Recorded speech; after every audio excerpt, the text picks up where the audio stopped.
Good evening, ladies and gentlemen. Welcome to Secrets of the Sire. We do this every Wednesday night, 8 p.m. Eastern, streaming live through Sire Studios. We are on youtube.com/Secrets of the Sire and facebook.com/Secrets of the Sire as well. We have a great show tonight. Captain Marvel soars at the box office, but is it any good? We review the latest Marvel Studios chapter and give you the skinny on this feminist-driven film. Plus, we welcome Madonna and the Breakfast Club's Paul Castro Jr. on to talk about the film, and Chris Arrant from Newsarama comes by to do what we love doing every week, which is spin those racks. As always, I'm your host, Michael Dolce, and I am joined by my co-host, recovering co-host from a terrible, terrible stomach virus, Mr. Hassan Godwin, Lord of the Radio. How you doing, sir? I'm doing better, thank you. That's Thank good. you very much. I like better. We were, in danger of just hearing me tonight, and we don't want that.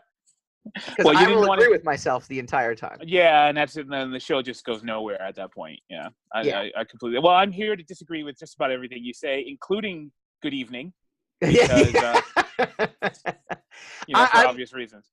I am so cool part. Sometimes we talk before shows, sometimes we don't. You were obviously incapacitated, so we didn't get a chance to talk. That's correct. I'm really super curious to know your take on Captain Marvel. I know what my take is. I know what my review is going to be, and I'm just so curious if we are going to actually do what is best for the show and disagree, or if we genuinely are going to agree on a couple different points. I know we're going to disagree on one point. Because I'm gonna make us disagree on that. But there's one point. But overall, I'm curious. So give me your take on Captain Marvel. It was. I thought it was a good movie. I enjoyed it. I enjoyed Brie Larson. I enjoyed Sam Jackson. The scrolls. It was good to see the scrolls in how they would be done in real life. I think that's the first time we've ever got a depiction of the scrolls. That is correct. In live action. So yep. that was pretty amazing. It's good to see the Guardians of the Galaxy universe again. Yeah.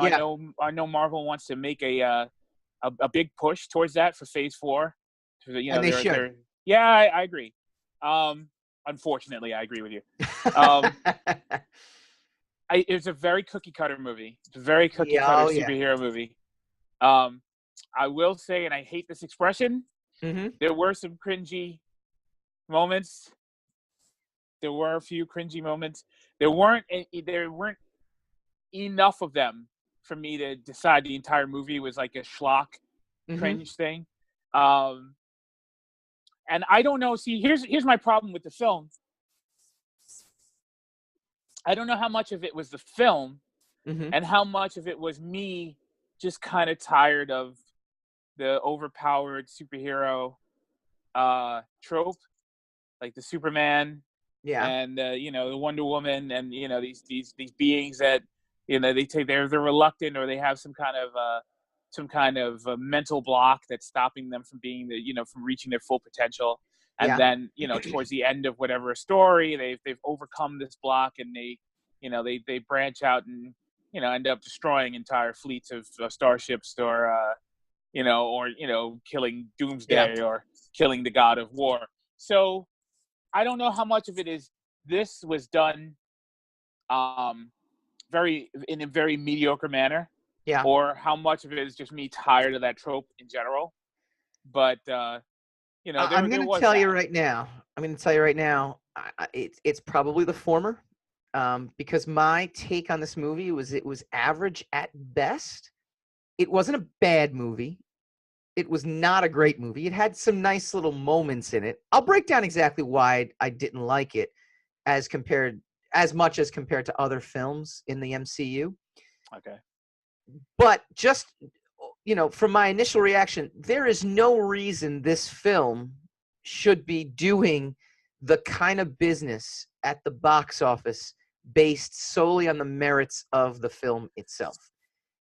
It's not a Guardians of the Galaxy, where the film, you actually went there and you're like, wow, this is something completely new and different. This is Marvel taking chances. This is Marvel kind of doing something we've never seen before. This is not an instance where the character itself, anybody that was trying to, take down Black Panther has a history as a character, okay? It has a storyline as a character. It has a lot of what it does or what it brought to the table prior to actually going into the film is enough to make it a draw. No, people are going to see this movie just despite the people that were trying to tank the movie. There's no other explanation for it.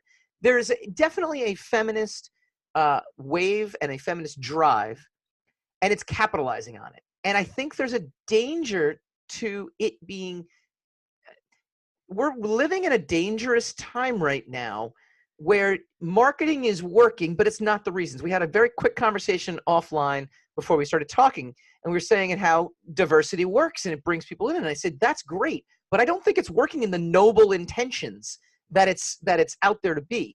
The noble intention of diversity, the noble intention of a female-driven superhero is, hey, these would be really great things. These are great representations of people that are out there, what the world looks like, and we want that, and we do. There's the nobility of it is that. But now you just simply have two ever dividing sides keep pushing further and further, and one just keeps spiting the other, because there's no way Captain Marvel as a character has the history. Captain Marvel's most interesting part as a comic book character was that she got her powers absorbed by Rogue in the comics, right? I mean, that was essentially, Captain Marvel. It does have the benefit, and I'm willing to say maybe this is the reason. I'm really hoping this is the reason, that it's the bridge movie between Infinity War and Endgame, and people are hungry for this chapter in the story. But is the film actually worth, would I be sitting there saying it's one of the greatest things I've ever seen? No, it's fun. Like you said, I think it's fun. I don't think there's anything particularly wrong with it. But if I'm grading this, I'm grading this slightly above Ant-Man. I'm grading this slightly above Ant-Man 2. Probably grading Ant-Man above Ant-Man 2 because I had a lot of problems with Ant-Man 2. I'm not putting this anywhere near. Like, Black Panther was a cultural phenomenon. It built off of everything I just talked about. And it was really freaking good. Like, it was really good, I use my dad as my barometer, and I'll continue to do so. He fell asleep during half this movie in Captain Marvel. He literally fell asleep. Part of it was he was also a little sick, but overall, he kind of walked out very underwhelmed. Black Panther, he walked out going, wow. And he was blown away. Into the Spider-Verse, he was awake during the whole thing. And he was like, he walked away. He's like, wow, I didn't think – I didn't know what to expect. I thought this was going to be another Spider-Man movie, and I wasn't really excited to see this. But wow, Captain Marvel, we're like, the cat was cool. That de-aging technology is something else, right? There was a lot of things. He didn't even really look that young, although Sam Jackson's never looked young. Yeah. Never been youthful. His face was a little squished a little bit, but whatever. Maybe that's Sam Jackson when he was 20. Who knows? Coulson actually looked pretty good, young. Yeah, he did a nice job with him.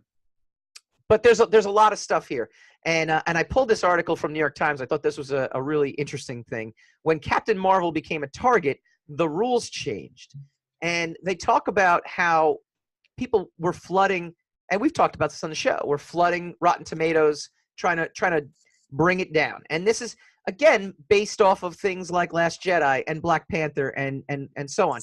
And they completely changed the rules to prevent this kind of stuff from happening. They got rid of the not interested. Well, that's just protecting your business, though, isn't it? Like that's just commercial savvy. If you have a loophole in your business model that allows people to spam your site and use your site as a fulcrum to take down other movies, then you got to get in front of that really quick.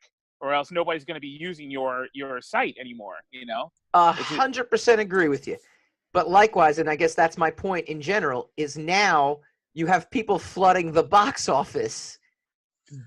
Well, essentially spamming the box office. Yeah, now. I get that, and I can kind of see that. I think it's a little cynical, but again, probably true.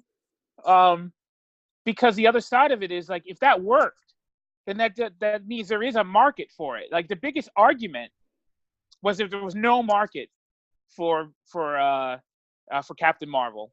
Right. That women don't go to see comic book movies. Right. They're not in, and that there were enough. And this is always, I've always thought this was an arrogant statement from other men, that Sure. there were enough, strong female characters, right, in previous iterations.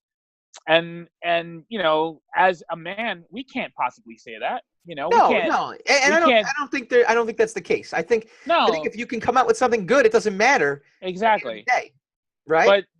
But I mean, the argument about it is, and then they inflated another argument. I mean, there was Brie Larson's comments, which may or may not have been advisable, in a way she said it. Although I have other feelings about that also. And then those are blown out of proportion to be something that they completely weren't.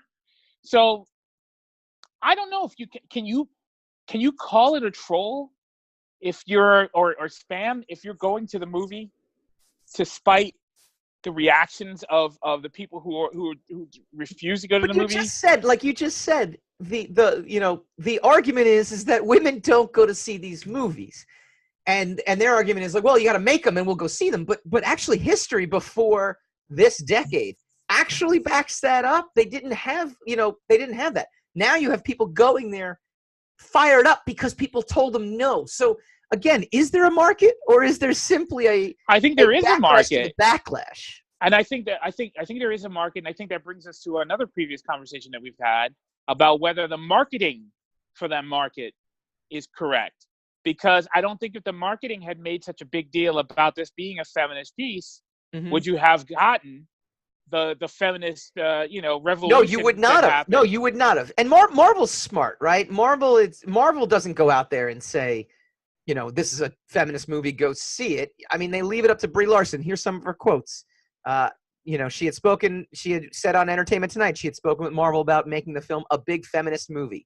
In another interview, she said that after noticing that most of her interviewers in the past had been white and male, she vowed to seek out more underrepresented journalists, including Kia Brown, who's black and disabled. Ms. Larson had previously lashed out against the homogeneity.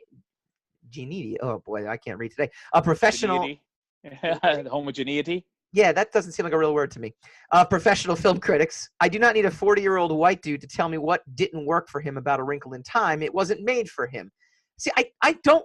See, that's such a funny argument, right? People always say, well, this movie wasn't made for you. But meanwhile, if we want to go out and make a movie that's not made for them, well, it's not fair. It doesn't work both ways when you say things like that.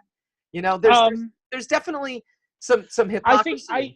But I think if from her perspective, if you had representation across the board who were reviewing movies and stuff like that, then you could get to a point where you could say this movie wasn't made for these guys, and I can see why they didn't like it,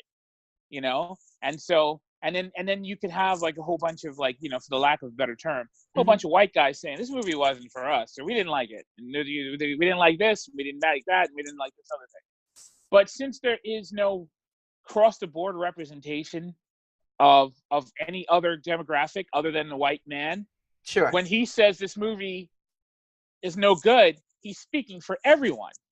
He's suddenly reflecting the opinions of everyone, and it's like, well, no, there's a demographic out there that this movie does speak to, and you can argue whether internationally it was a success or it should have happened internationally because it only speaks to a small subset of society. But you can't say it was worthless because there is a group of people who actually do like it. It's what happens when we get cult followings, we get cult movies. But isn't that the whole idea of the critic itself is to pick apart a movie's structure and executions to understand what the purpose of the movie is and how well it executes said purpose, and then review that execution. I mean, if you're going to tell me this is where it gets really dangerous, and I don't like where we're headed with this. I actually was watching Bill Maher recently. His negative comments about comics got me watching his show again. And he's right though. He says everything on social media is there for a click. And it doesn't matter what side you're on. It's let me say something. It's all monetized. and it's not just monetized. It's also about like reinforcing someone, and they'll say something, and this is his quote, not mine. There are 71 genders out there. Fight me. And then your natural reaction is then to click on that and to engage in that, and then whatever, it's setting you up to be wrong no matter what you say because of how that is pointed out. That's the example he used.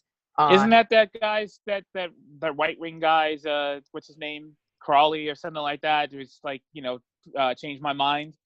He would go to public forums and whatever, and he would have a comment, some kind of inflammatory comment, and at the bottom it says "changed my mind."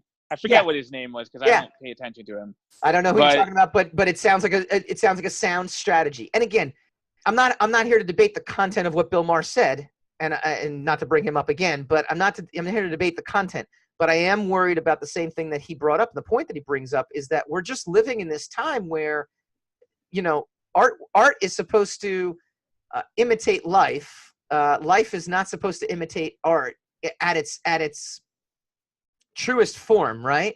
And now I don't know where the line is of something that's real and something that's not real. Are you doing something aspirational because you want life to imitate the art, or are you showing us a character or a story that wasn't present? Best thing about that movie, I thought, besides the cat is pretty awesome. Best thing about the movie, I thought, was Carol's co-pilot. I thought she was great with the daughter. I thought the other Captain Marvel. Yeah, that was Monica Rambeau. Who, by the way, I felt like was Rhodes' sister. I feel like she's related to, like, it was weird. No, Monica Rambeau is the Captain Marvel from the 80s. She was the black Captain Marvel. Yeah. No, and she was fantastic in the film. I thought her character was fantastic. I thought the decision for her to go up in space was stupid. As a parent, I don't care if my kid's like, no, you should go threaten your life and go in a spaceship. I'll be fine with Mima and Pop here. It's like, no. Like, as a parent, I would have made that decision. Now, maybe if the daughter's life was in jeopardy, she should have done that, which I think would go. Yeah. But otherwise, I loved her character, and I loved the storyline between her and Carol. That, to me, was the best part of the film. Why do I rank it? Yeah, but I don't. Okay, I get what you're saying about this stuff, but I don't know if we're discussing this on the predicate that our assumptions about the movie are correct, right? That the movie is correct.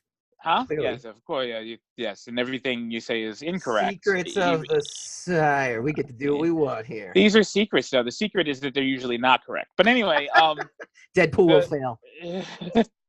I mean, it's a predication that the movie is becoming successful simply because of this other thing. We don't know that for certain. What we do know for certain is the movie is successful. They said the same thing about Black Panther. It's a great movie, but it doesn't deserve to be $1 billion movie. But see, I think in that case it did. Like, it absolutely But I mean, did. This argument keeps coming up no matter what happens. It's like, look, all the people want to be, apparently, is entertained. And Marvel has a brand of a decades-long brand of consistent delivery of quality entertainment to the point where they can get even their most mediocre. Sure. I'm looking at you, Thor: Dark World. Is all they have to achieve. I couldn't stand that movie. It is all they have to achieve. All they have to achieve to get people to come to the movie. All people have to hear is, "I liked it. It's a great movie." It's another, and then people go for a surefire, action adventure movie. So it seems like there's a market for it. It seems like nobody cares about the feminist agenda or the SJW agenda, right?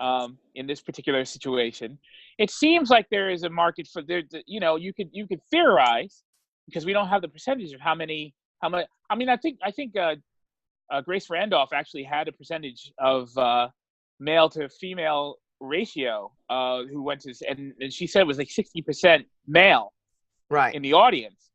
So obviously men don't mind about this. Yeah, and I thought that whole thing with men not wanting to go see it and yada yada. I mean, it's stupid. I mean, that's just stupid. Particularly white men. not wanting to go see it because she doesn't want white men to come see her movies.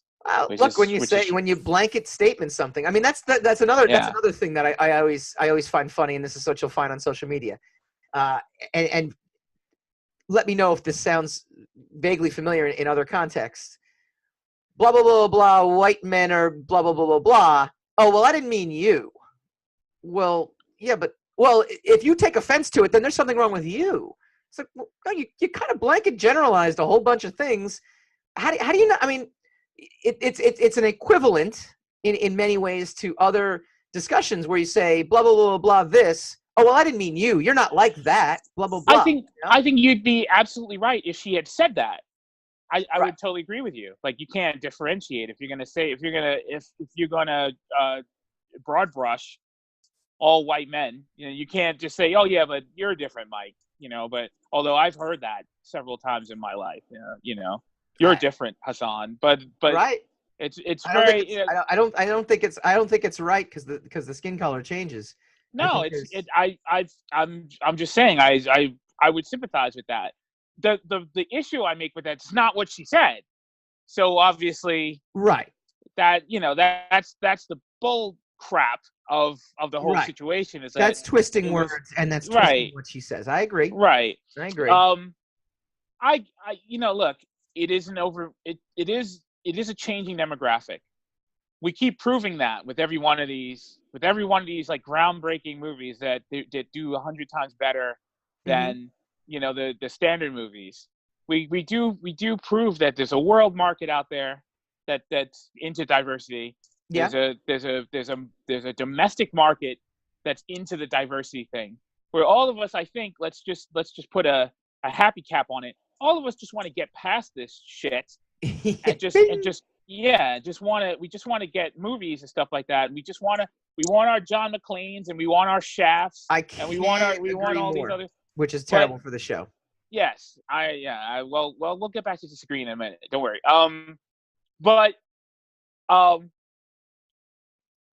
I think to say, look, we want a review board that reflects the diversity of your demographic. Yeah, I think there's total validity in that. Absolutely. There's no question. That's what I'm saying. A lot of the points of contention are garbage. I think we can absolutely go on a limb and say, like Kelly Marie Tran got kicked off of what is it, Twitter? Yeah, because of harassment. Some of the harassment was some of it was legitimate because the movie she was in was bad. It's not her fault. That's what I'm saying. It's like her character wasn't bad because she was an Asian character. Her character was bad because she really annoyed the heck out of us, and she ended up thwarting the one character arc that she was going through the entire time.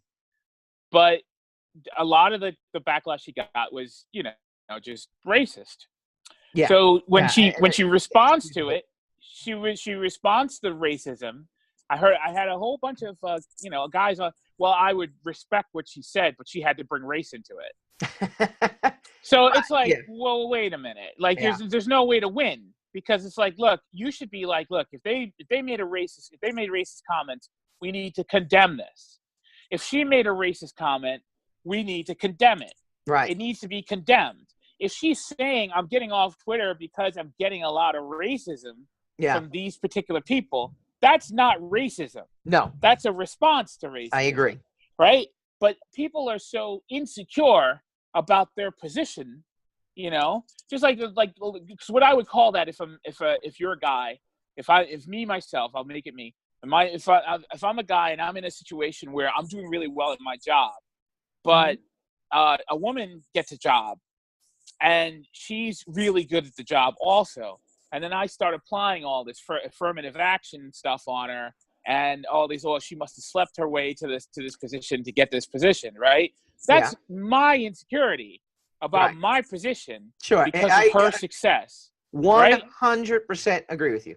Okay, so when you're a white male, I would assume, and you hear that other white males. Occasionally I am. Yeah, once in a while. Definitely when you're with your son, because you got to show him how to. I'm just kidding. Right.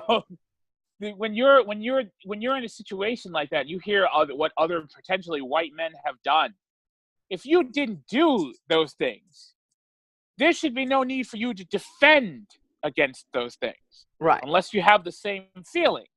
If I hear what other black guys have done in the name of racial justice, or in the name, and I find that behavior despicable or deplorable, I'm not going to feel insecure about saying like these guys shouldn't have done this shit.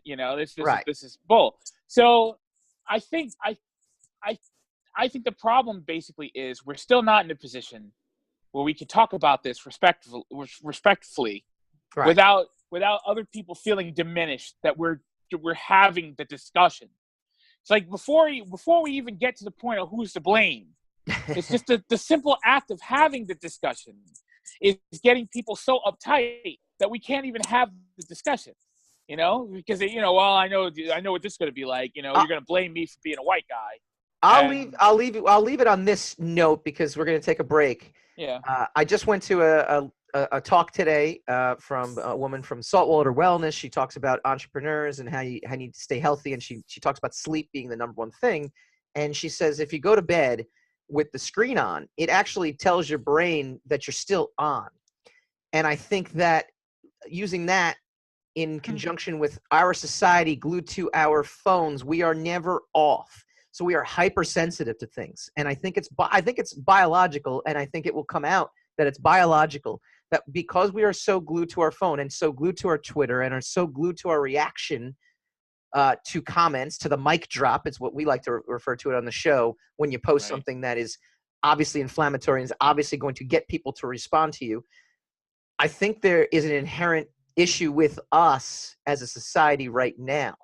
And I think it's spilling over into the movies. I think it's spilling over into politics. Politics has become the new celebrity, which is the most amazing thing because politicians have always, for the most part, operated, outside of this realm of celebrity. And it's only thanks to social media that now it's all kind of merging into one mass of bing. All right. When we come back, I actually want to break down the film, and I'm going to tell you why I find it to be above average at best. And Hassan, you might actually agree. Hi, everyone. This is Michael Dolce, host of the Secrets of the Sire radio show and podcast, and welcome to our Patreon launch event. To date, we've interviewed actor Kevin Bacon and rocker Chris Cornell. We spent a wacky week with a Real Housewife and played Love It or Shove It with a comic book icon. We've debated which TV shows everyone should be watching and channeled our inner force comparing Rogue One to The Force Awakens. And that's just the beginning. Become an executive producer and get an exclusive feed inside our studio before and while we air. Become a program director and receive our exclusive show outline with insider details on topics and guests hours before we go live.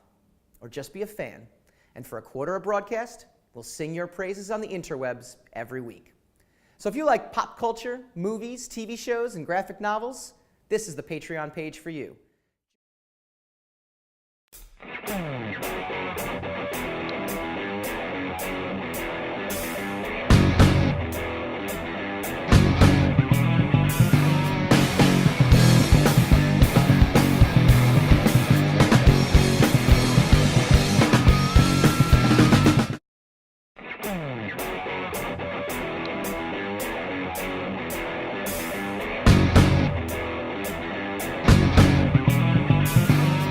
Hi everyone, my name is Michael Dolce, creator of The Sire from Mike Books. The Sire is about a superhero forced by his own costume to fight evil. It's like having a spider sense, but instead of warning him of danger, it actually puts him in danger. It was first launched back in 2006 through After Hours Press, and was met with tremendous success. 6 issues and a trade paperback later, I thought The Sire's journey had reached a good stopping point. But a funny thing happened. As I continued working in comics, writing for Zenescope and co-creating Descendant for Image Comics, fans would meet me at conventions and continually ask when the next issue was coming out. Apparently, The Sire was far from done. And that's why I'm proud to welcome you to this Kickstarter, celebrating the Volume 2 trade paperback for The Sire. Collecting issues 7 through 10 and featuring an amazing cover by Jim Calafiore of Aquaman fame, the trade is an exciting way for readers, both new and old, to get into the character. And this trade doesn't just collect old material. It's jam-packed with almost 15 pages of new material, including a brand new prologue featuring the return of fan-favorite artist Daniel Leister. Welcome back to Secrets of the Sire. We do this every Wednesday night, 8 p.m. Eastern, Talk Radio. No, we're on Sire Studios now. That's right. We want to thank our friends at talkradio.nyc for having us on there for 3 years. We did at the end of last show, but always want to give a shout out to them and wish them the best. We are now on 40 different channels. We're on Apple TV, but mainly we're streaming live on youtube.com/Secrets of the Sire, which will soon change over to Sire Studios. And facebook.com/Secrets of the Sire, which will stay because it's a great Facebook page. Chime in on the comments. You can go on Twitter at Michael_Dolce. That will also become at Sire Studios in the next couple weeks as well too. And we're going to have a whole operation here, so we're pretty excited. But we don't want to forget all of our friends and family that have helped us along. We are a big family here. We're brought to you by our beloved patrons, new fan Craig Caruso, dedicated fans Einar Peterson, Matt Byer, Ashley Haikai, Omar Morales, program director Stephanie Dolce, and as always, our Uber fan Christina Dolce, who is thrilled that we are not in New York City every Wednesday night anymore. She's excited. All right, we were talking Captain Marvel. We talked about the meta value of Captain Marvel. We talked about the meta qualities as to why this has been such a financial boom for Marvel. Whether you agree or disagree, the art imitating life, not imitating life, that's a meta discussion. I want to get a little granular and talk about the movie. I think it's average at best, and the reasoning behind this is essentially what I found in this article from CNET.com. Captain Marvel could have been a better prequel. Sure, I like No Doubt, but the 1990s settings was a missed opportunity to give us a different view of the Marvel Cinematic Universe. If there's one thing that bothers me, it's the film doesn't do enough with the fact that it's a prequel, long before the events currently unfolding in the MCU, makes things difficult for the filmmakers because with all prequels, we know broadly how things are going to pan out. But at the same time, it gives the filmmakers an exciting extra dimension to play with, which is audience expectations. We knew where certain characters were going to be, but we don't know how they got there. We know Nick Fury was a badass with an eye patch. However, Captain Marvel at least explains that. Unfortunately, that's about it. Apart from the question of Fury's eye, the 1990 setting is basically nostalgic set dressing, setting up jokes about Blockbuster and classic power anthems like Celebrity Skin by Hole and Just a Girl, No Doubt. Can I? Yeah, was really terrible. Can I make a point? And Nick Fury's eye was pretty terrible. Yeah, that was pretty terrible. I agree, actually. I think Nick Fury losing the eye to the cat was actually kind of, unless there's some sort of plot point we're going to learn about, it really fell flat for me. It was neat, but not really at the same time. Kind of a little weak. We get that it's 1990s. I thought the opening with Blockbuster was cool. I thought the Internet Cafe was cool. I thought the first third of the movie, giving us those little wink and a nod to the 1990 Alta Vista. My dad even kind of said, Alta Vista? Oh, that is old. Yeah. Those were awesome. there was some pretty cool nods to, like, especially just how slow the internet was and how slow everything was back then. Sure. Awesome in the first third. 2/3 at the most climactic scene in the film, or two most climactic scenes in the film. I don't need Nirvana, Come As You Are. I don't need Annette Bening being like, oh, look at that music, how great it is. What? Look, all of a sudden I'm watching MTV? Like, you pulled me out of a movie that I was actually getting into. I thought the first third, the best part about the first third was the 90s nostalgia. I thought Brie Larson, it took a little while for her to get going as an actress in that role, for me to get comfortable with her. The way she delivered lines was a little cutesy for my liking, for lack of a better term. I don't know, I'm sure I'll get trashed for that, but, so be it. I just thought she didn't deliver the kind of dialogue that you would normally deliver in that respect. But then by the middle of the film, she got going. However, 2/3 of the way in, don't pull me out of the film to remind me that Kurt Cobain was a famous 90s singer. Don't take the most pivotal battle sequence, which is her battling the other Kree, and throw in Just a Girl. It totally destroyed everything. It's like, oh, by the way, don't forget, we're a feminist movie. Oh, don't forget, Gwen Stefani was the 90s era feminist, the example of feminism there. Like, it was like, come on. You reject that because you didn't need that, but the girls did. The girls really needed that 2/3, like the actual movie you were showing of a powerful female woman assuming control of her identity and her powers. That's not enough. We've got to be like, by the way, here's a song that goes with it that totally doesn't fit this battle sequence and makes it more humorous than earth-shattering in any way, shape, or form. No, come on. You can't say whether that's enough or not. I just did. Yeah, well, you can, but you can. But you that can't goes be to right our point, about it. though. That goes to the exact point we were talking about. Why is it that you can't assess something as a human being and say you can assess it all you want for you, but you can only speak for you. This is the point. It's the idea that you're speaking for everyone else, that whether this was necessary or whether girls really needed this, you can't speak to that. There's no way you and I can speak to that. So you're going to tell me that was the best song option. Remember Watchmen? Oh, the movie? Yeah, I thought my biggest complaint with Watchmen was the exact same thing, was when you're in pivotal moments and all of a sudden you get, music selections. That's ironic. I liked the music from Watchmen. That kind of that put me into it. Like the Dylan song in the beginning, Times Are Changing, and the sound of silence during funerals and stuff like that. I enjoyed all of that. It kind of. I thought that was good. I thought the scene though when Night Owl finally consummates. What, the Hallelujah song? Yeah, Come on. That was the exact same feeling I got as a white male talking about this.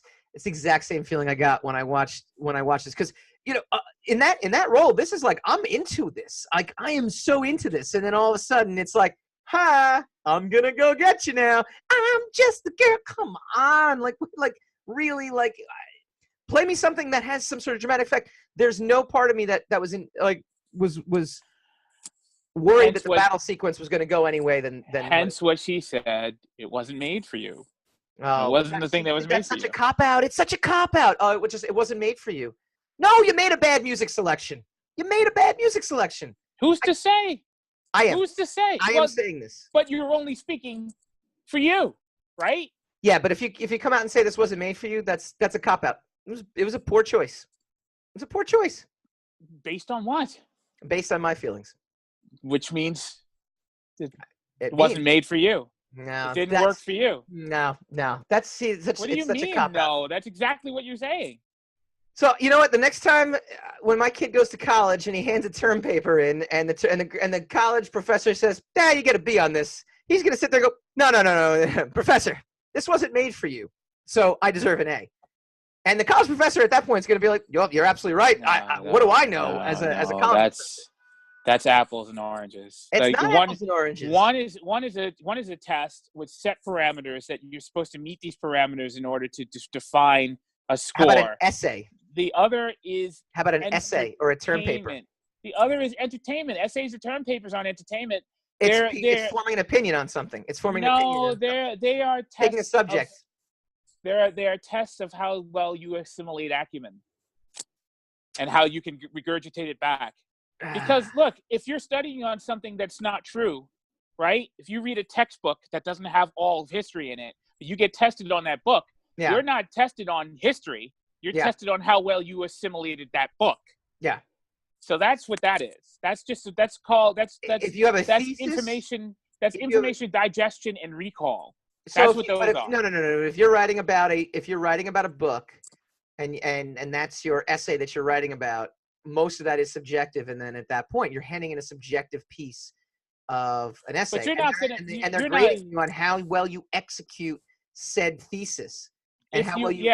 And to that point, if you execute that essay really well, but you fail to pinpoint all the points of the book that you did the essay on, or all the points in the lesson that you did the essay on, you're not going to get a good mark for having an entertaining essay that fails to meet all the parameters of that essay. It's not going to work. I guess for the good of the show. Trust me, I've tried it. For the good of the show, I disagree with you. Okay. Let me move on in this article though, because I think this one is actually pretty cool. Because I think you might actually really agree with this. You know what? I understand what you're saying. I vehemently agree with saying that women didn't need that. I think that's part of the problem. I Yeah, think if we no, could I just, thought the if we film could, itself was speaking for itself, wasn't it? Like, wasn't the film speaking for itself? Like, wasn't? no, I mean, I disagree with you. If we knew what the film was when we went into it, then you can't begrudge it for celebrating what it is I don't, halfway but through the film. at that point, it didn't feel like celebration. It felt like overkill of 90s music, first of all. And it There's no felt, such thing. you know what, There's no such thing. I'm as big a fan of 90s music as it comes. So trust me, this is very painful for me to say. But I was like, oh, come on. Oh, come on. Like, not again. Like, we don't need that. All right. The other thing that this movie didn't do in terms of a prequel, and this one I'm curious to get your take on it. And the writer of this article on CNET.com said, I've argued before that prequels are inherently rubbish unless they follow one golden rule. They have to tell us something we don't already know. A truly effective prequel should change how we perceive the films or books or TV shows that came before or after. If it doesn't put a new spin, what's the point? Captain Marvel, unfortunately, just gives us a bunch of things we already know. And he'll go into this. He has several examples, but one that I thought was really good. He says, okay, or what if, go with me on this, what if when Coulson was replaced by a Skrull, nobody noticed? What if the Agent Coulson we've seen throughout all the Marvel movies and Agents of S.H.I.E.L.D. TV show, the guy we've known and loved for 10 years, was a Skrull all along? Mind blown. He says, and he goes on, he says, look, I know it's kind of out of left field. He gives other examples. What if Ronan's defeat had set him on the path to his Guardians of the Galaxy villainy? What if the filmmakers put as much effort into Coulson's character? You know, what if he had been, I don't know, a corrupt, alcoholic LA cop reluctantly investigating a break-in at the Blockbuster only to be profoundly changed by the experience? That would have been better. There was really none of that. The Tesseract is the same. We do kind of learn its path to get to Fury by the time Avengers starts. But other than that, you know, the cat hasn't made an appearance since spoilers, sorry, it's an alien of some kind. We haven't seen it since. So, again, it was cute, but what was the point, I guess? What do you think? I get some of it. I agree with some of it. I think the Coulson thing wouldn't have worked because of the way that they brought him back to life for the TV show. Sure. You know, they would have figured out he wasn't human. But, sure. Because, I mean, as soon as he died in Avengers, because Joss Whedon's a douche, as soon as he died in Avengers... Spoilers! Maybe that's how he comes back. That would have been fine. That would have been great if he just didn't die, because that's not where my heart is, you know, blah, blah, blah. But, you know, as soon as he died, because you see when they die in the movie, they revert back into their... Yeah. So, you know. No, I know. He was just giving an example. I get it. And I think that would be great if we were still in phase 1 and 2 of Marvel MCU. Yeah. Where everything was this like joint effort, where it was like coordinating with television and coordinating with Netflix and coordinating with all this mass media. I think that would have been great if they would have been able to handle it right and had sent all these ripples, you know, going out through. And then, you know, the joy would be watching how all these things played. Every time a movie dropped, you had to watch how they would play out in everyday media. Right. Because when they shut down S.H.I.E.L.D. in Winter Soldier, basically, or, you know, when in the second Avengers movie, I think they shut S.H.I.E.L.D. down. You're kind of like, now, you know, we've got this TV show called Agents of S.H.I.E.L.D. How is this going to play out with Agents of S.H.I.E.L.D.? Sure. So, you know, that stuff was great back then. But, you know, look, the bottom line about Captain Marvel is she's just the new hero of the new phase of MCU, since we're phasing out all the other, you know, many of the other characters. Right. So she doesn't really have to be. I mean, we're constantly, because we are evolved. We have evolved watching the MCU stories. Sure. We expect the stories to evolve with us and to become more in depth and more nuanced and more complicated, because we are more nuanced viewers. Well, yeah, because obviously you just said it yourself. Are you tired of the trope? Well, you wouldn't be tired of the trope if they went deeper with some of this stuff. Of course, but here's that argument again. Where are the viewers being phased out? You know, it's not improving on us Sure.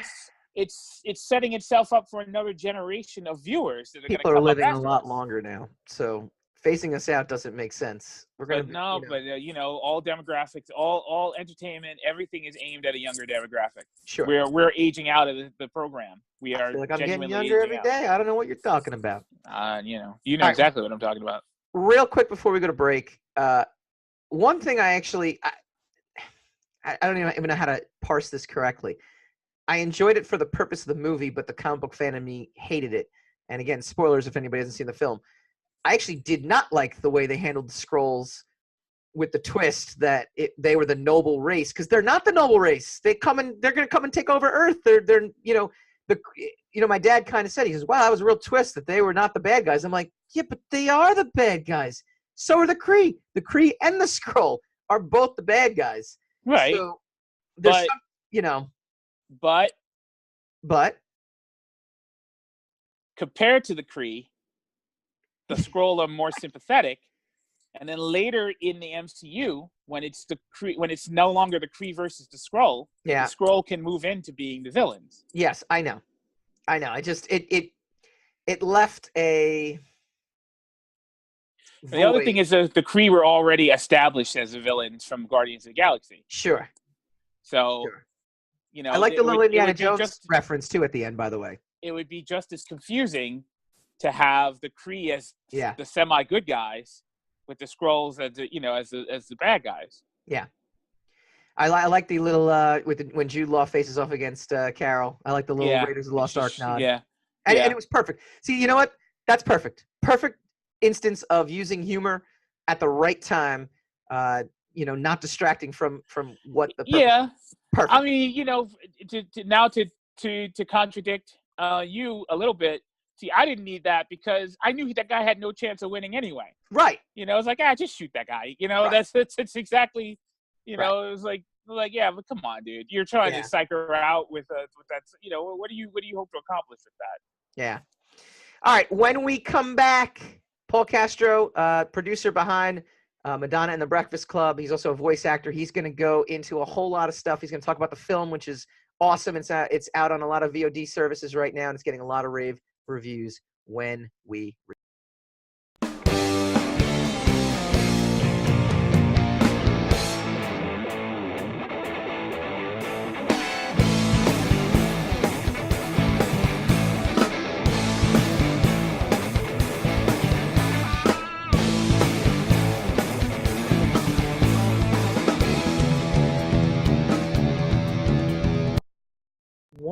Welcome back to Secrets of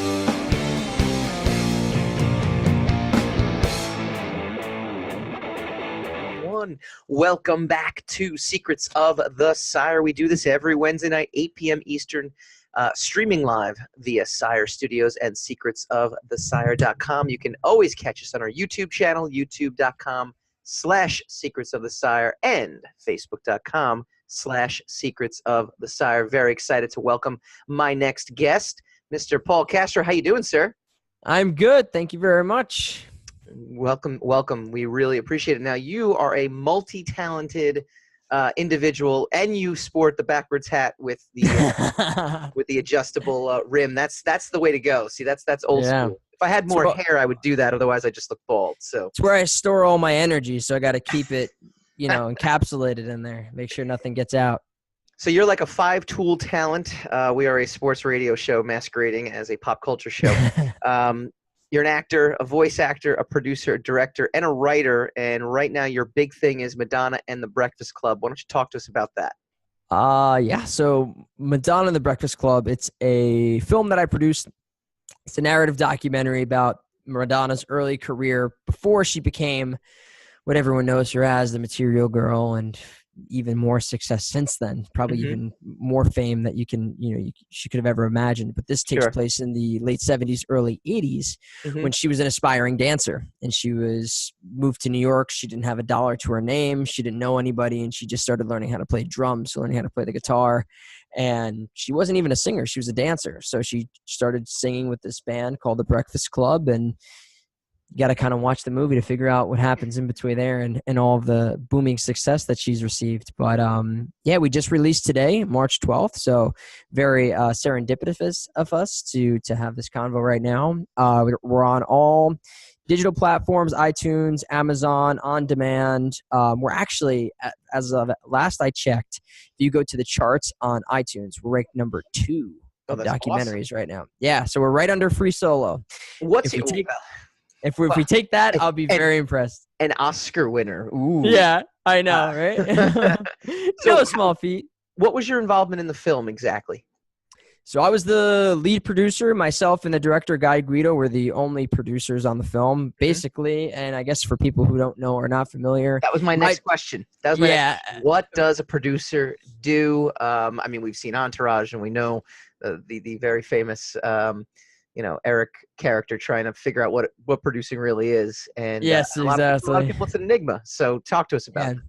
I mean, your job is pretty much everything. You're almost like the team captain. You're not the like the director's the quarterback, but you're like the head coach, is the way I like to put it. And for me, it's responsible for making sure everything's organized. Everyone knows what they're doing. All the money is in order. All the paperwork's in order. All the cast is where they're supposed to be. Yeah. Every person you've hired is where they're supposed to be. Getting distribution, getting sales agents, getting social media done. It's everything. It's everything you can imagine that a film needs, you're doing. So on an indie set, you're doing that amplified by 1,000 for what you would imagine like on a real set what a producer does. Sure. In a real set, they're very limited in terms of what they need to do. But as an indie thing, you're also making sure that everyone's got food in their mouth. And if not, you're running down the block and you're picking up some sandwiches. Sure. You know what I mean? So it really was from start to finish, everything under the sun. Sometimes I'm holding the boom pole if our sound guy is doing something else. Like, honestly, it was doing everything. How did the project make its way to you? Is it something that you sought out? Is it something that someone came to you with? Like, how did it work?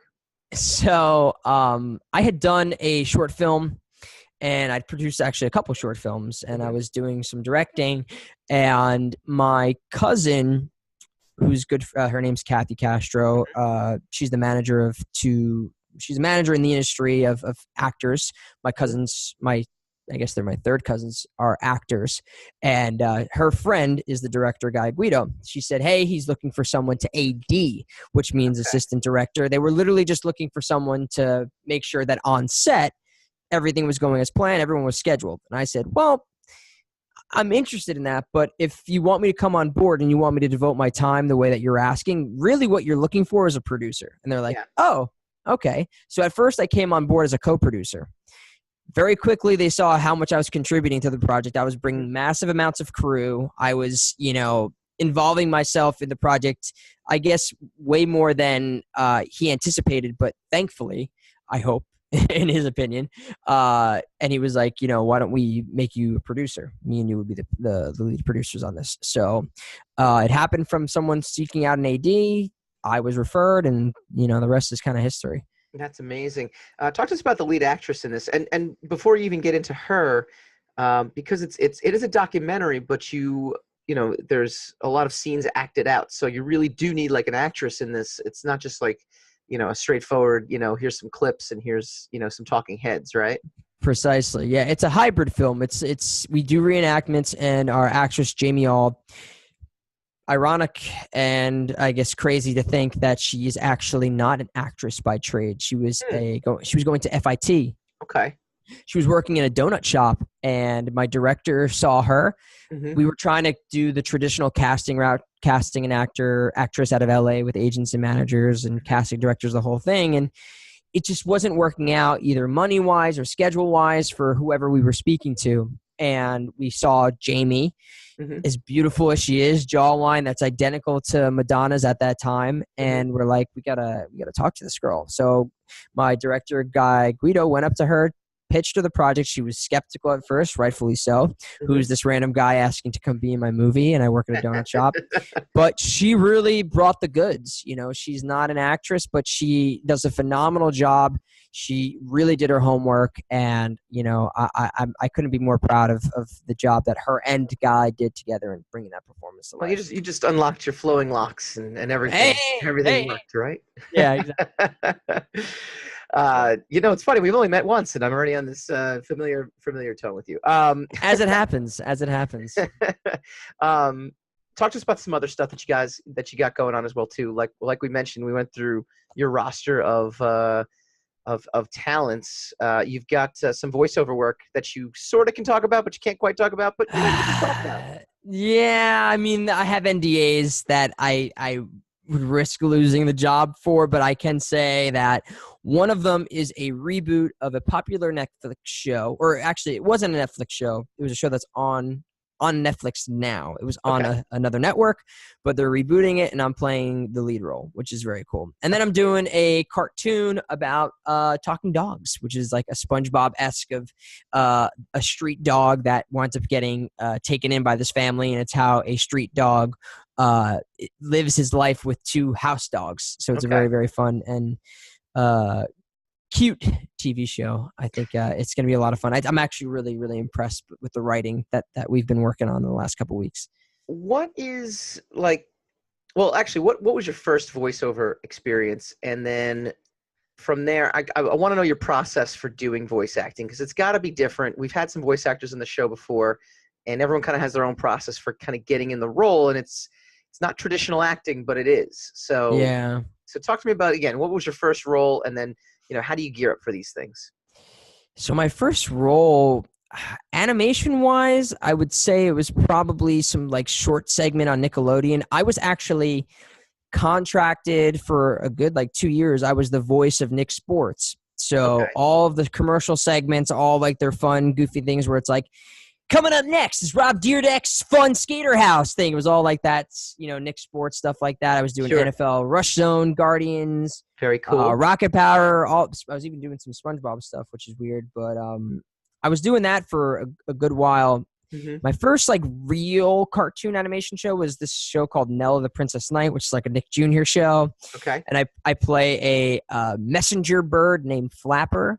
And that was, I think, different than the short form stuff I was doing, an actual thing that was airing on network television. It was just cool. And I think voice acting, different than acting, is just a whole different beast. You have to really do a lot of the work that's not given for you. You don't have scene partners. You're not, actually doing what these characters are doing. You're not flying around. So you have to really generate that without making noise in the booth. Right. So my process really is doing my work as an actor, knowing what I'm doing, but it's all improv. It's really just being able to show up, being able to do cold reads, really, which is taking the words off the page like you know them by heart, but you're reading them for the first time, because you don't want to over prepare either. I think that's a trap a lot of young voice actors do, is they over prepare, and then the director or the producer is like, yeah, we don't like that. Can you do something else? And they're like, system malfunction. So I don't know. I just try to be as fun as possible. I like to be an amazing personality in the room, so that a director, I can do whatever they need to do. I have a lot of stuff I can pull out of my hats at any time. So you don't like this, I can try this. You don't like that, I can try that. So that's, it's really just being an experienced human that has a lot of different resources to pull from. And I think that's what makes me a decent writer, is I have a lot of different experiences. I didn't grow up in the theater acting. I was a skateboarder. I was into film. I was into, I was a big geek, comic books, video games, board games, card games. And you just see so many different characters doing that. And I use a lot of the people who I have met in my life as inspirations for a majority of the things that I do. What's some of the comic books that you loved and are, if you have time right now, because you're very busy, reading right now? Yeah, I mean, I'm reading a lot of graphic novels and stuff now too, a lot of mangas. Reading Berserk right now, which is an anime. But growing up, I was a huge X-Men fan. The first inceptions of the X-Men, I was a big Silver Surfer fan. That was probably my favorite character. Spider-Man, obviously. I really inherited comic books from my dad. Everything that he loved, I kind of, so Fantastic Four was my first comic. And then some of the newer stuff too. I'm trying to think of what I've picked up recently. Just I'm a big Coheed and Cambria fan, so it's more of a. I went to high I don't school know. with him, actually. No shit. Yeah. But the Armory Wars, all their comics, their graphic novels, or some of the stuff that I keep going back to. It's just a really, really good read, fun read. Yeah, he graduated a year ahead of me, but we have a mutual friend, so we're always just like, oh yeah, how's he doing? Oh yeah, he's doing great. Yeah. But it's just really funny. He and I met not met, but we met in high school. But like we met at like San Diego Comic-Con one year, and it was just like so. It was just funny, you know. It's funny because rock band, and then but he's big, geek comic book nerd, and yeah, so it's funny how that. My wife actually texted me. She's like, "Did you know that Coheed and Cambria is all based around graphic novels?" I was like, "Yeah, I know." It's amazing. If you haven't heard it, you need to listen to everything. It was a cool niche, and it was something too that like when I was in high school, not in high school, sorry, when I was in college, I was in a band. And they're like, we should do it around comics. I'm like, no, I want to separate the two. You missed your boat. Who knew? Yeah. I think I probably had to be more talented, too, to make it. Oh, well, that's a key ingredient. I don't think it was just the comic books that didn't get me where I was going with the band. Sure. Part. You grew up in New Mexico? Is that where he's from? No. Where are you from? We're in Nyack, actually. Nyack, New York. New York. Yeah, about 30 minutes north of New York City. And we went to Nyack, and he went to Kingston, which is like the new Brooklyn upstate now. Okay. So he moved up there, found his bandmates, and the rest is history for him. So that's just kind of funny. Big Coheed fan. That's just it's always funny. He's on my. It's again ironic. He's on my list of interviews I want to do. Yeah. I do a lot of music interviews, and it's just funny because he's like literally from my backyard. So I should just call up our friend and be like, get him on the phone. Yeah, why not? And what does it hurt? I mean, he's a really down to earth dude. I've met him a couple of times just at Comic-Con and then at concerts and stuff when I was growing up. Yeah, they're very. I love their music. One of my top bands. Very cool. Talk to us. One of the things that we love to do is Secrets of the Sire. We like to give insider info. We like to kind of take people on the inside. You mentioned young voice actors coming up, but just in general, I mean, what is your advice for anyone? I mean, pick one of the areas that you're in right now, and give us a path to success that someone could take. It doesn't necessarily have to mirror yours. It could be something you've kind of observed. Like what would a voice actor in training, do, or someone who's, 14, 15 years old, riding skateboards right now thinking, geez, I would love to get into this entertainment business. What path would you put them on? I would say that you just got to start doing something, whatever it is that you're trying to pursue. So if that's voice acting, if that's filmmaking, if that's acting, anything, you just need to start doing it. Because a lot of people talk about how they want to do things like, oh, we should do this, or I'm going to do that. And you spend all that time dreaming up these ideas that you never actually bring to fruition.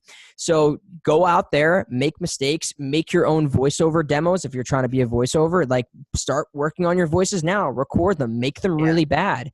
And then, 6 months later, after you go and you do some training, you can come back to those and go, oh my God, 90% of these were shit, but 10% of that, I can go back to that and reinvent that character that I was working on.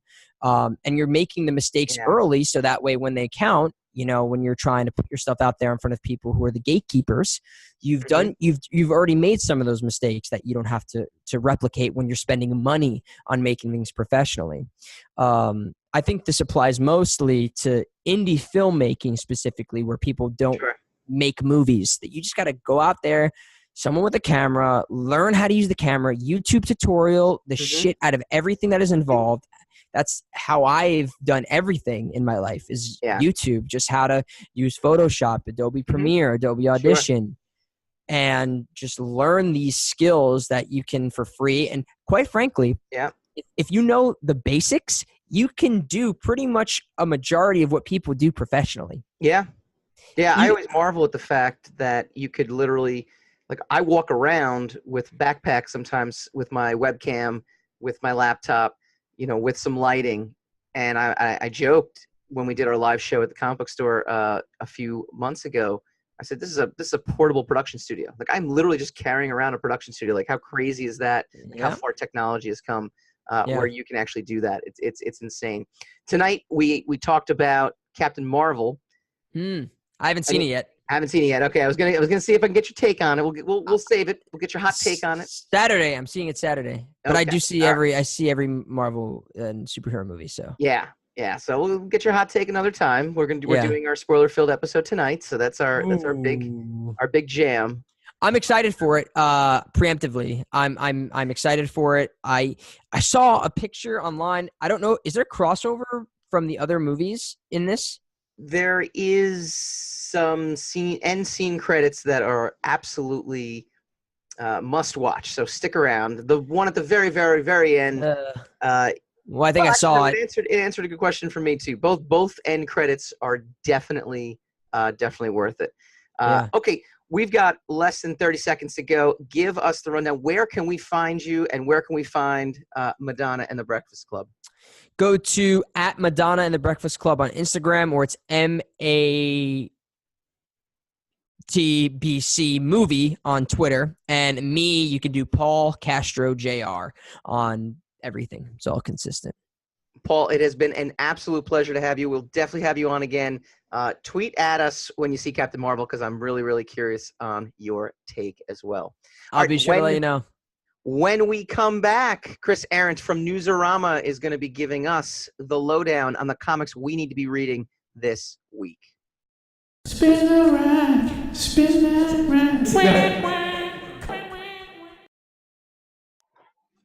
Welcome back to Secrets of the Sire. We do this every Wednesday night, 8 p.m. Eastern, streaming live from Sire Studios. I've got Newsarama's Chris Arrant. I finally got your name right after all these years. We're excited. We're excited to have Chris on at least once a month, giving us everything we need to know about the comic book world that these movies that you guys love are all based around. So, Chris, how's it going? It's going great. Thanks for having me again, Michael. I really appreciate it. All right. Before we get into Captain Marvel, because that's the big story this week, that's obviously what we're doing our whole show this week about. Tell us about the comic books announcements. You know, anything in the comic book world that we should be aware of that might be pretty exciting for folks. Last week, Scott Snyder, the writer of Justice League, broke with us at Newsarama that he's working on, in addition to the DC's Year of the Villain line-wide event, he's also working on a storyline after that called Justice Doom War, as in the Legion of Doom and Justice League having an event there, which people are excited about, especially because last week a new Justice League team from the future debuted. There's been various Justice Leagues from the future before, but this one designed by Jorge Jimenez, I'm going to mispronounce his name, looks really amazing. Kind of borrows from some of his Earth 2 designs from when he was on that series in 20. I'm also, this isn't comics, but it's comics related. ABC has started casting for the Stumptown pilot. Okay. Greg Rucka and Matthew Southworth's 2009 Oni Press, a limited series. They're doing a pilot for that, led by Kobe Smulders, who is Maria from all the Marvel movies. And they just hired Michael Ealy, reportedly. It hasn't been confirmed, but these kind of things, they're normally reported, and then a couple days later, the studios will officially confirm it. I'm really, I was a big fan of Stumptown, so I'm a big fan of what they could do here. Very cool. So the big news, obviously, this week is Captain Marvel coming out, and is just obviously very tremendous and very, it's huge, 400 million. What are the comics that folks need to read before they go in to see this movie, and what comics should they be reading after they come out? If I had to pick just one comic that they should maybe just buy and maybe have kind of on standby to read before, it would be the recent Life of Captain Marvel, a limited series by Margaret Stoll, Carlos Pacheco, and Marguerite Savage. Carol's origin story has been told before, a little bit here, a little bit there. It bounced between the previous Captain Marvel's book, the X-Men, and the Avengers, and some other places. But this kind of collects it all and gives it context. And this is kind of, instead of trying to hunt down in long boxes, like maybe 20 issues that span over 30 years, this is, it just came out in collection back in February. It's The Life of Captain Marvel with a great art germ cover. This kind of has it all in one place with Carlos does the current day artwork scenes, and then Marguerite does the flashback scenes. It's really good looking book. And do they really pull in the movie from these books, you think? I wouldn't say pull, but they're kind of working off the same. Marvel Comics knows the version of the character that was going to appear in the movie, so they kind of similar touchstones, and they probably emphasize similar stuff. The same way that Iron Man in comics started acting a little bit more like Robert Downey Jr. Sure. Before the movie came out, because they kind of knew what was coming, and so they kind of wanted to kind of tilt it a certain way to have so it'd be some kind of continuity in terms of just feel between the comics and the movies. Well, that makes a lot of sense. DC is not to be outdone, obviously. I know Captain Marvel is obviously the big news, but Shazam is upcoming. What kind of DC books should we be zeroing in on? Maybe in anticipation for Shazam, or just in anticipation for Shazam, or just in general? What's got the fans buzzing for DC right now? For the Shazam movie, that's one of my longtime favorites. And that was my dad. Like, my dad grew up in the 1930s and 1940s, and he was telling me about buying Captain Marvel comics back then. I'm still waiting for him to kind of show me those comics so I can. But I've read since Jeff Johns kind of co-wrote the script for the movie. This is really pulls from his 2016, 2017 Shazam backups from. 2011, 2012 backups from the New 52 Justice League series, written by him with art by Gary Frank. So, like a hardcover and a soft cover. That would probably be the number one thing. But number two, my personal favorite is the Jeff Smith. The Monster Society of Evil. That's kind of a perennial. Not if you're just a Captain Marvel or Shazam fan. I'm sorry, DC. But if you like good, fun superhero comics, like for older fans that like the 1970 Superman movie, like this is Jeff Smith, Shazam, a limited series is the stuff. Jeff Smith is fantastic, creator of Bone, obviously. For anyone who doesn't realize, it's actually really good segues as well. Speaking of indie books, what's the talk of the comic racks this week for indie books? I was recently at a convention in West Palm Beach, and me and Donnie Cates were really talking up Ian Bertram's upcoming Image Comics series, A Little Bird. It's written by Darcy Van Polgeest. It debuts, I believe, on the 20th of March. Ian's a real, seems like a force of nature in terms of artwork. But I don't know if he'll ever be drawing Avengers or Justice League. That art style, you kind of don't need to. That art style is just amazing. I think people will really fall in love with that. He's done some independent work, but this is really his first book that's going to be available in most every comic stores and will be Comixology too. Also, speaking once again of Greg Rucka from Stumptown, his series Lazarus with Michael Lark returned this month with a new limited series called Risen. Okay. Switching into the kind of the Hellboy format where it's a series of limited series instead of a ongoing with a big pause in between. I'm really excited about the return of Lazarus with that. Very, very well. There's something very punny about that, isn't there? The return of Lazarus. Real quick before we let you go, give us Chris's picks. Period. What are your picks for the next either out before or coming up in the next couple weeks, because we're not going to have you on for another couple weeks? If you're listening to this podcast today on Wednesday, there's a new DC one-shot called The Grim Knight. That's Scott Snyder, James Tynion IV, and Eduardo Risso's drastically different version of Batman.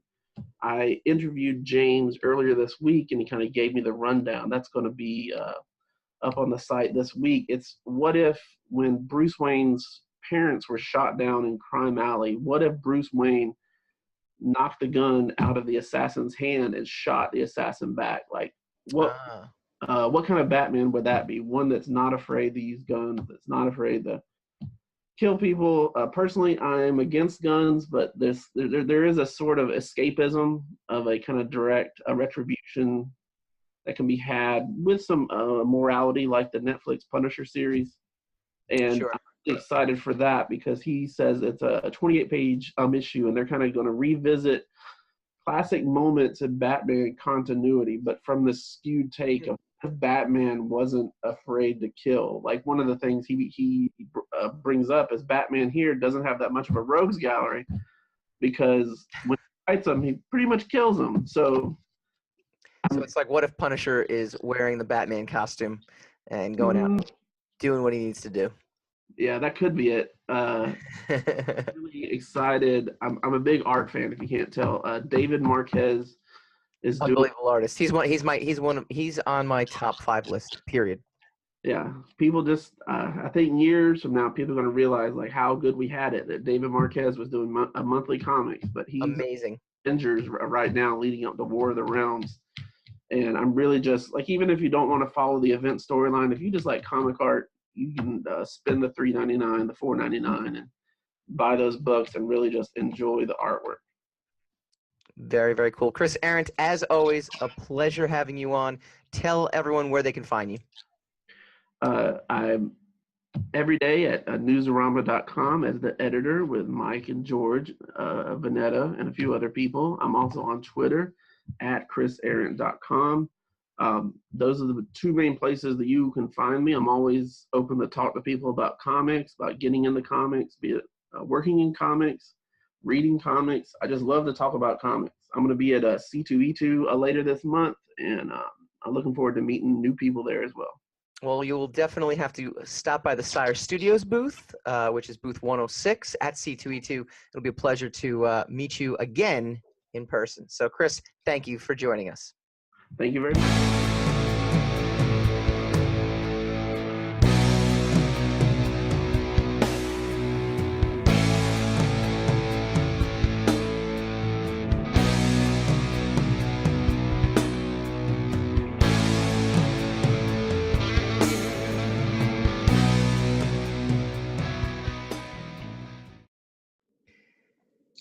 What a great show we had. I want to thank our guests, Paul Castro Jr. I want to thank Chris Arrant from Newsarama. I want to thank Hassan for not being violently ill. Next week on Secrets of I want to thank my Sire. stomach. I want to thank everyone, and imagine, I want to thank the Academy. No, next week on Secrets of the Sire, it is time for our March Madness. We are pitting 16 out of 21 of the MCU films against each other, March Madness bracket style. We are going to seed the tournament next week. We're also going to welcome Devil's Dues, Josh Blaylock previewing C2E2, the unofficial kickoff to the convention season. Secrets of the Sire.